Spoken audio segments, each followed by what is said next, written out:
According to history's records, few figures have captured the imagination quite like Joanna of Castile, known to many as Joanna the Mad.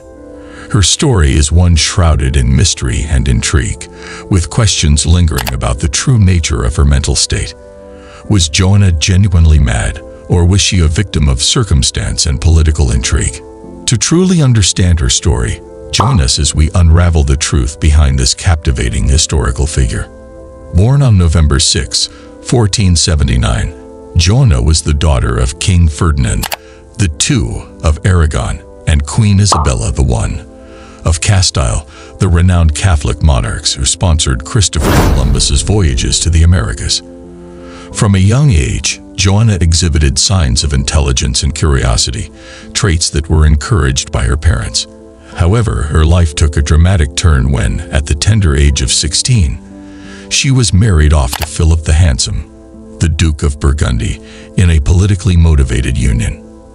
The marriage, though intended to strengthen political alliances, proved to be a tumultuous one. Philip was a charismatic but deeply flawed man, known for his extramarital affairs and volatile temper.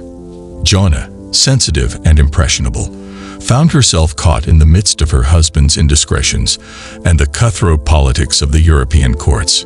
As Joanna's marriage deteriorated, so did her mental state.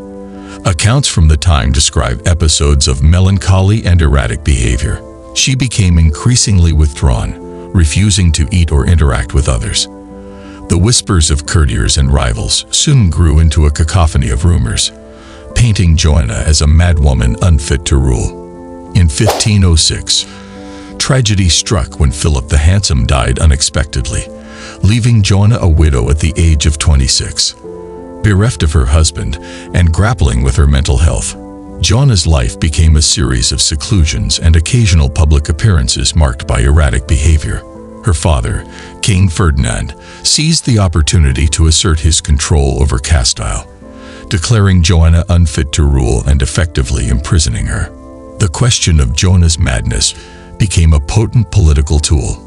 Her confinement allowed Ferdinand to consolidate his power, ruling Castile in her stead.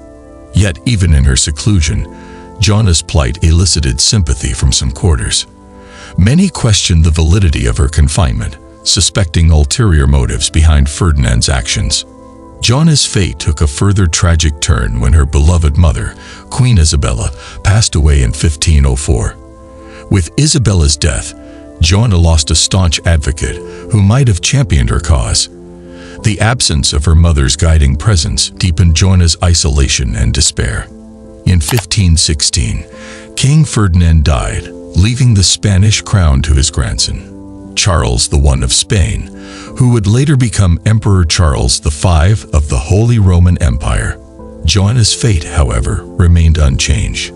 She continued to be confined, her madness becoming a poignant symbol of the cost of power and ambition in the tumultuous landscape of Renaissance Europe.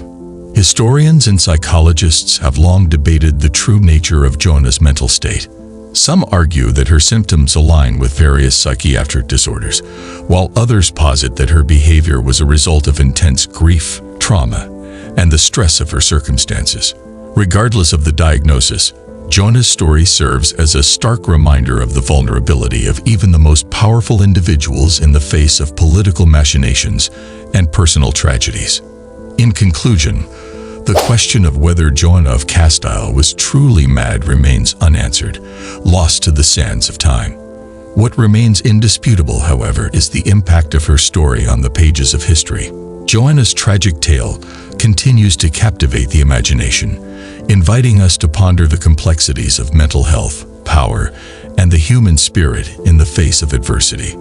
Thank you for joining us on this journey through history.